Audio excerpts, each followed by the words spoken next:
ये है talks news network और आप देख रहे हैं पॉलिटॉक्स, राजनीति का कच्चा चिट्ठा। शादी दो, उनका ड्यू जो है दो ही, वो मिलकर के जिस रूप में माहौल बनाए हुए हैं, दो लोग शासन करते हैं, शासन में से दो लोग ही चलती है और सारी संस्थाओं वाले पीएमओ से गाइड होते हैं। पीएमओ से दबाव आते हैं और दबाव के अंदर तमाम संस्थाओं को काम करना पड़ रहा है और ये लोग चुनाव जीतने के लिए ये इनके प्रकारेण साम दाम दंड भेद कुछ भी करना पड़े, चुनाव कैसे जीते। प्रचार एक तरफा हो रहा है। जो सरकारी मीडिया है, दूरदर्शन और रेडियो, वो भी प्रचार एक तरफा कर रहे हैं। और तो और नमो टीवी, सुप्रीम कोर्ट ने जो उनको एडवाइस की, उसके बावजूद भी वो किसी की परवाह नहीं कर रहे हैं। एक तरफा नमो टीवी चल रहा है। इलेक्शन कमीशन भी कुछ नहीं कर पा रहा है। तो आज तमाम अपोजिशन पार्टियां इस बात को लेके एकजुट हैं कि इलेक्शन कमीशन खुद भी निष्पक्ष नहीं रहेगा तो उससे क्या उम्मीद की जा सकती है निष्पक्ष चुनाव होंगे। ये हालातों में मैं मोदी जी को देख रहा हूँ लगातार, जब से मैं गुजरात का इंचार्ज बना।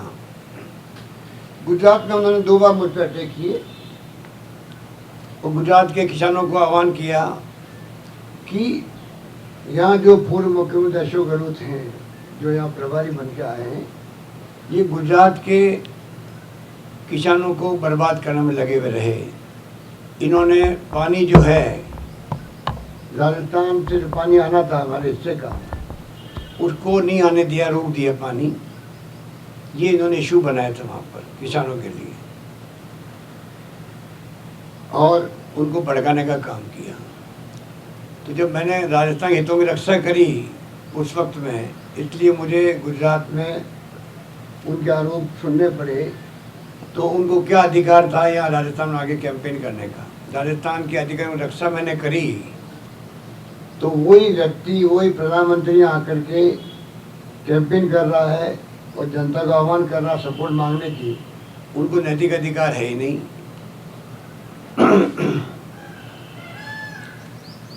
अब मोदी जी जहाँ जा रहे हैं, चाहे मध्य प्रदेश जा रहे हैं, उदयपुर में, जोधपुर में,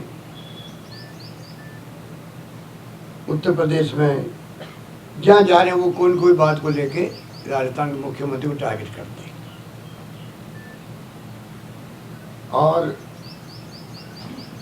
तो और जो घटना हुई अभी अलवर के अंदर थानागाजी की, उसको लेके भी उन्होंने, उनके पास कोई जानकारी नहीं है और उन्होंने उस प्रकार से आरोप लगाए सरकार पर जो हमें स्वीकार्य नहीं है, बल्कि कहना चाहिए वो राजनीतिक आरोप है। चुनाव जीतने के हथकंडे के रूप में उसको देखा जा रहा है कि 6th और 7th फेज के अंदर कैसे उसका लाभ उठाया जाए, इसलिए उन्होंने आरोप लगाए। और उनकी पार्टी के जो मीडिया में आया था कि जो बढ़ाना जी हैं, उन्होंने जाकर के सौदेबाजी करने की कोशिश करी उस परिवार से। तो अगर कोई दबाव था परिवार पे तो उनका हो गया दबाव, सरकार के पास तो कोई इतला थी नहीं। सरकार को जैसे ही इतला मिली एसपी को 30 तारीख को, और 1 तारीख को और 2 तारीख को एफआईआर लॉन्च हो गई और लगातार कार्रवाई हो रही है और सब मुलजिम पकड़े गए हैं। तो ये आरोप लगा के प्रधानमंत्री अपनी कैंपेन के अंदर थानागारी के नाम लेकर के, जबकि उनके खुद के जहाँ सरकारें हैं, राज्य सरकारें, इवन राजस्थान के अंदर भी 5 साल तक सरकार चली, यहाँ पर कितनी घटनाएं हुई, शर्मनाक घटनाएं हुई थी। वैशाली नगर में तो एक महिला के साथ में सामूहिक बलात्कार हुआ, पति के सामने पति की चाकू लगा दिया गया और ससुर को बांध दिया गया पड़ोस के अंदर। जयपुर वासी कई दिनों तक सोए नहीं उस वक्त में, ऐसा आतंक और ऐसा भय पैदा हो गया। इस रूप में जब राजस्थान के अंदर घटनाएं हुई तो मोदी जी ने एक शब्द नहीं कहा। यूपी के अंदर एक विधायक ने बलात्कार किया तो इलाहाबाद हाईकोर्ट को कहना पड़ा, सीबीआई को कहा अरेस्ट करो, यहाँ की पुलिस अरेस्ट नहीं कर रही है।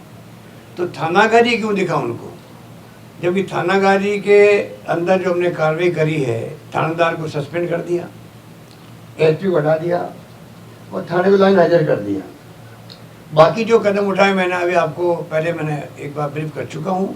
अभी मैं आपको नोट दूंगा, उसके अंदर आपको जानकारी मिलेगी क्या क्या हमने कदम उठाए हैं और किस प्रकार हम चाहते हैं राजस्थान के अंदर पुलिस प्रशासन एक मॉडल बने देश के अंदर। मेरी ख्वाहिश ये रहेगी राजस्थान की पुलिस देश के अंदर मॉडल कैसे बनेगी, किस प्रकार से क्राइम रुके, यहाँ पर अंकुश लगे, किस प्रकार से तत्काल कार्रवाई हो, किस प्रकार से लोगों को राहत मिले, किस प्रकार से फरियादी जाए थाने के अंदर उसको मान सम्मान मिले।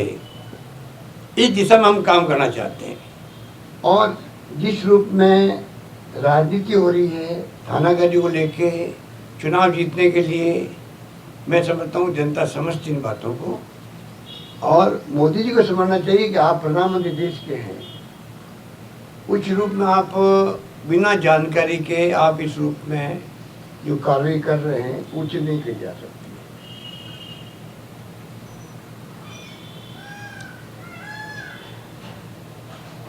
कोई क्वेश्चन?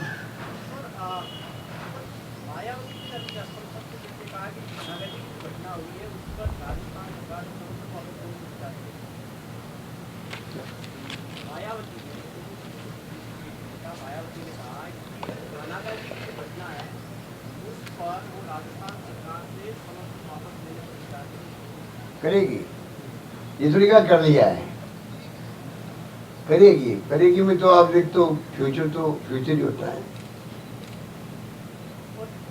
मायावती जी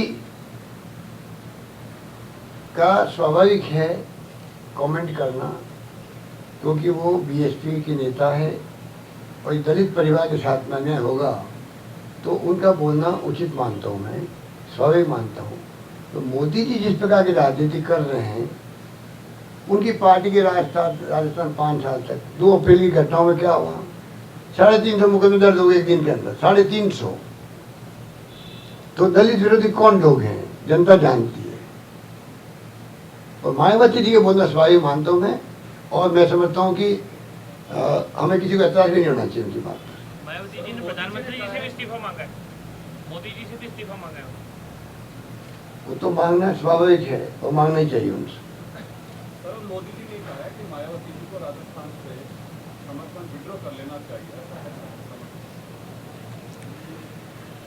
मायावती जी खुद ही जो आप कमेंट बता रहे हैं मुझे, मैं समझता हूँ कि मायावती जी को दर्द होना स्वाभाविक है। मेरा इतना कमेंट है इसके बारे में, क्योंकि वो दलित वर्ग के नेता हैं।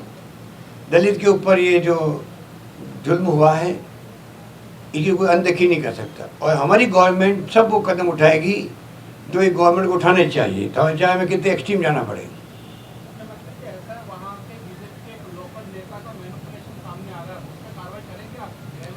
अगर जानकारी पूरी मिलती है पुख्ता, अभी तो मीडिया में खबर आई थी, मैंने कह रखा है अगर कोई जानकारी पुख्ता मिलेगी तो कार्रवाई होगी। सर, आपने जो नया स्कीम किया है कि वो एसपी ऑफिस में ही दर्ज होना चाहिए, उसके बारे में थोड़ा सा बताइए, और आपको कैसे लगता है कि उससे सिस्टम इम्प्रूव होगा? थाने में अगर कोई 2-3 बातें और हम करना चाहते हैं।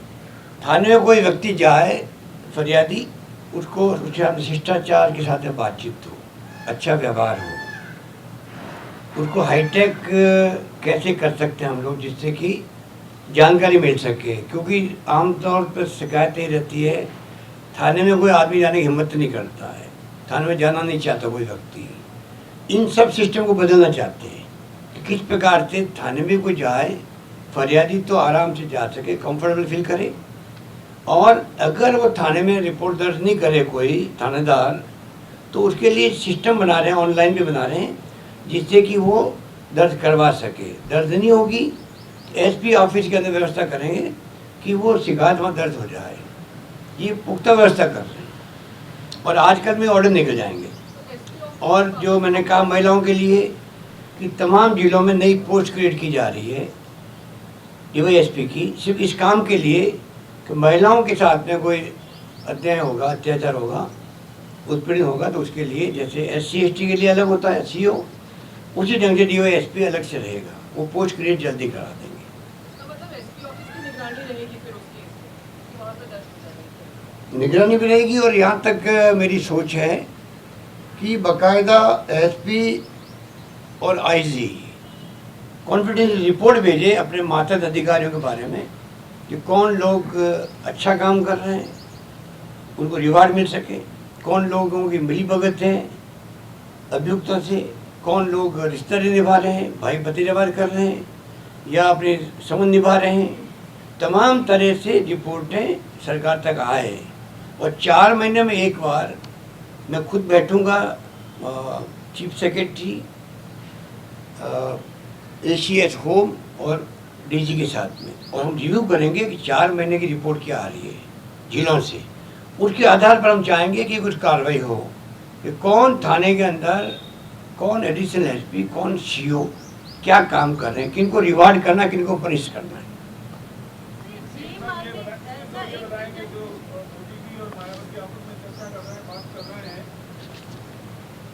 क्या मोदी जी और मायावती जी जो बात कर रहे हैं आपस में सपोर्ट को लेकर, तो राजस्थान में बीएसपी का सपोर्ट कहाँ पर है क्या कोई सपोर्ट?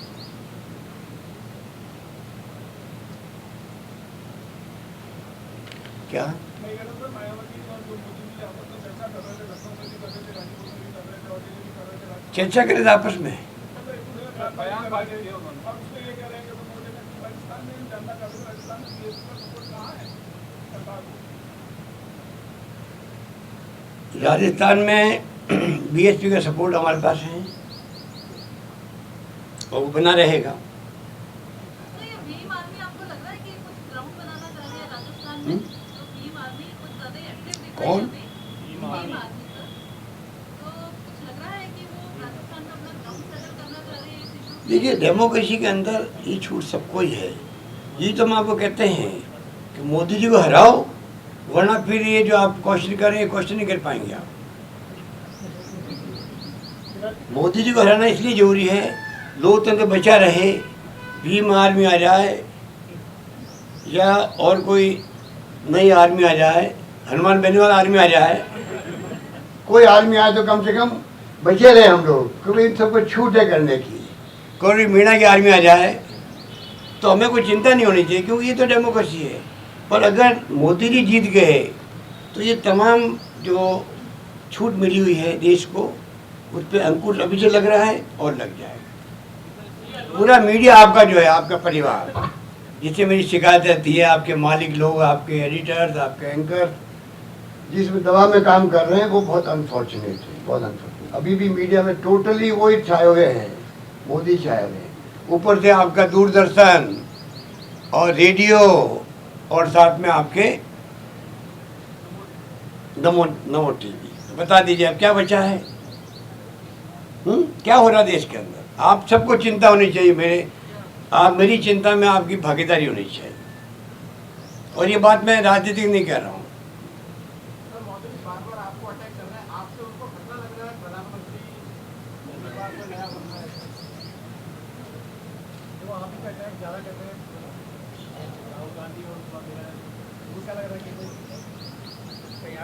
मोदी जी खुद घबराए हुए हैं, उनको खतरा लग रहा है 23 तारीख का।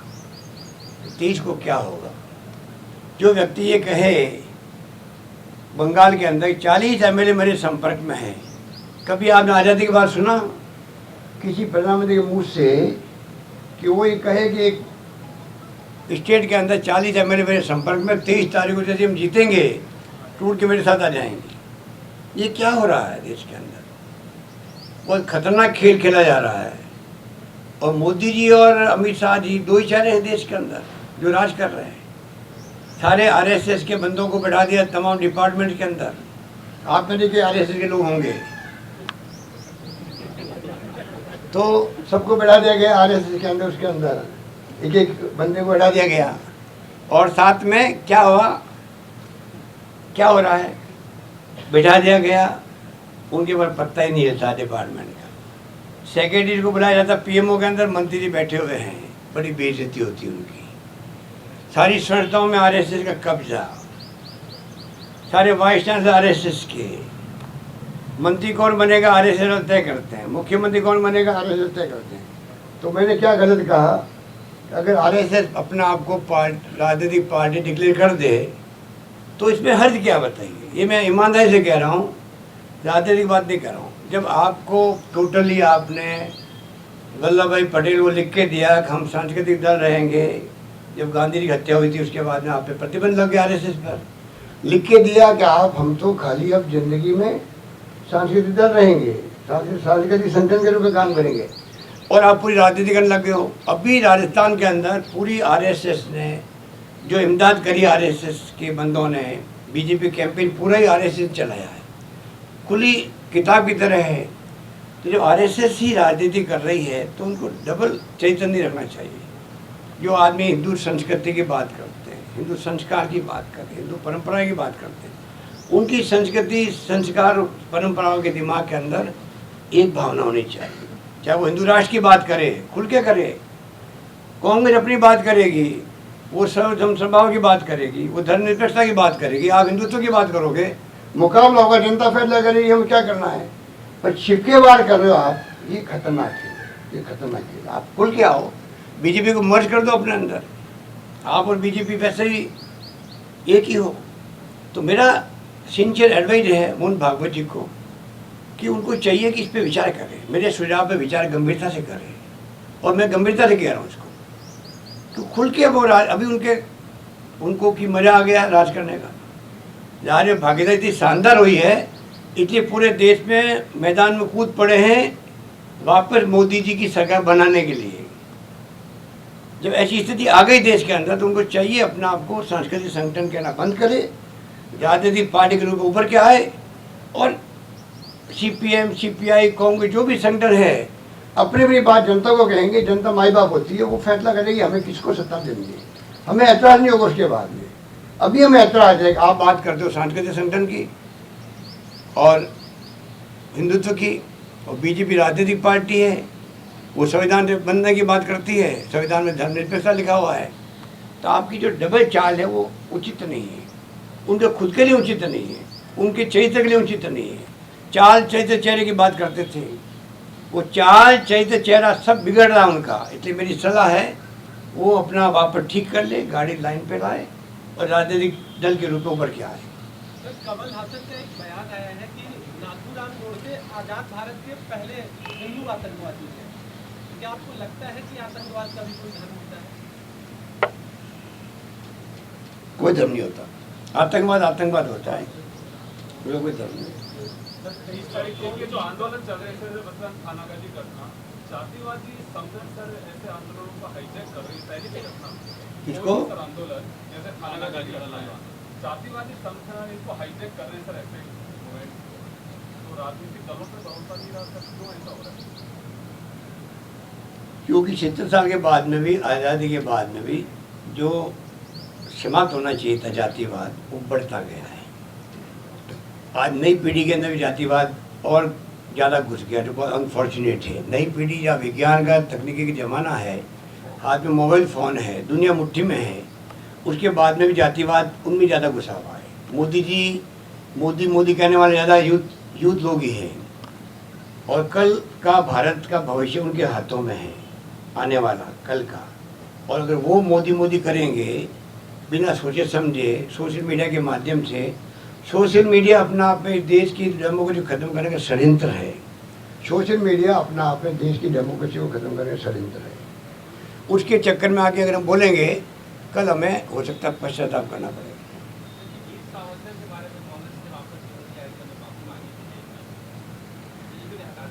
अब ये तो सालों से सुनता हूँ आ रहा हूँ इस बातों को। ये तो जो कमेटी बनती है एग्जाम करने की, कोर्ट से कौन से हो कौन से नहीं हो, ये डिबेट का विषय माना जाता है। सर पानी को लेकर अभी आपने शनिवार को क्या जल विभाग की अहम बैठक आयोजित हुई थी, यहाँ पे तमाम अधिकारी, क्या निर्णय लिए गए पानी को किस प्रकार की? आपको भेजे थे मैंने, और पढ़े नहीं होंगे, बिजी हो गए होंगे आप। 23 तारीख को सर जीत का सहरा या हार की जिम्मेदारी जनता पर। सर बांसवाड़ा के जो कुछ ऐसा जनता करती है, किसको हराना किसको जिताना फैसला जनता करेगी। मोदी जी ने बादलों को लेके कहा जनता का फैसला हमेशा डेमोक्रेसी के अंदर शिरोधारी होना चाहिए, ये मेरा मानना है। सर वो वीर सावरकर वाली बात रही सर, इसमें शिक्षा मंत्री का बयान आया सर आज कि हम इसको हटाएंगे पाठ्यक्रम, तो हर बार सर सरकार मैंने कहा ना आपको, ये बात ये पूरे देश के अंदर, पूरे राज्यों के अंदर सरकारें बदलती हैं, साथ साथ में कमेटी बनती है, एग्जामिन करते हैं। तो मेरा मानना कोई भी पार्टी हो जो इतिहास को तोड़ेंगे मरोड़ेंगे, वो खुद का भी इतिहास नहीं बना पाएंगे, ये मेरा मानना है। सर ये बालाकोट हमले के बाद किसमें वो तो पूरे देश में लागू होगी।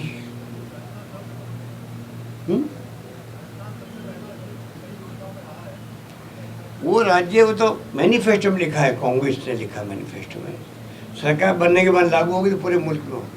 बादलों के मुद्दे पर प्रधानमंत्री जी ने कहा कि जो बादल हैं इसकी वजह से हमारे जो विमान है पाकिस्तानी रडार से बच सकते हैं, रडार से बच जाएंगे।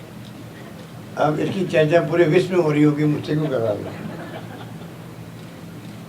इसकी चर्चा पूरे विश्व में हो रही होगी कि कितने हमारे देश के प्रधानमंत्री कितने एक्सपर्ट है हर चीज़ के अंदर, और कितनी अच्छी सलाह दे सकते हैं वो किसी को भी। ये तो उनकी खूबी, यही तो है उनकी खूबी। साइंटिफिक लगती है आपको बात?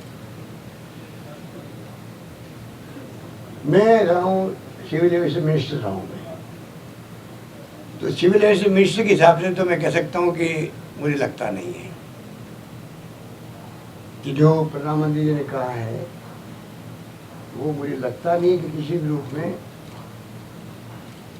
ठीक हो। तो प्रधानमंत्री तो कुछ भी कर सकते हैं, तो कोई छूट मिली हुई है। सर डॉक्टर नीलम मिश्रा है जो कांग्रेस की भदोही की डिस्ट्रिक्ट प्रेसिडेंट, उन्होंने हाल ही में कांग्रेस छोड़ी है। उन्होंने कहा कि राहुल जी को मैं बहुत रिस्पेक्ट करती हूँ, बहुत आदर करती हूँ, वो सबकी बात सुनते हैं, लेकिन प्रियंका जी का एटीट्यूड ठीक नहीं है। और उसकी किसके लिए कह रहा हूँ?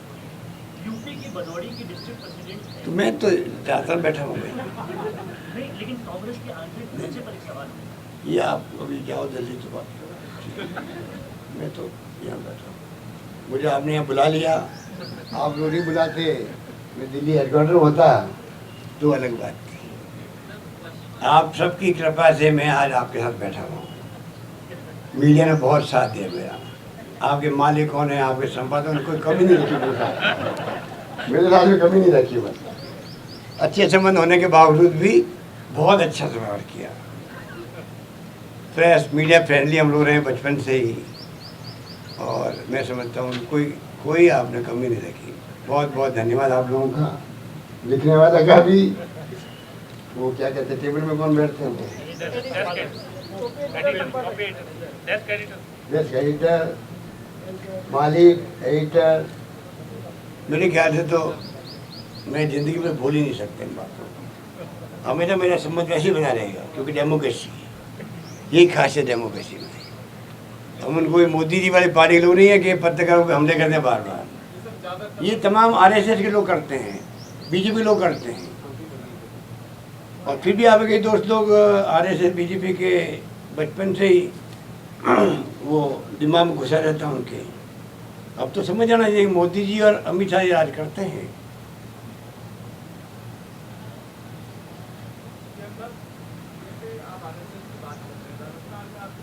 आप तो नहीं हो ना?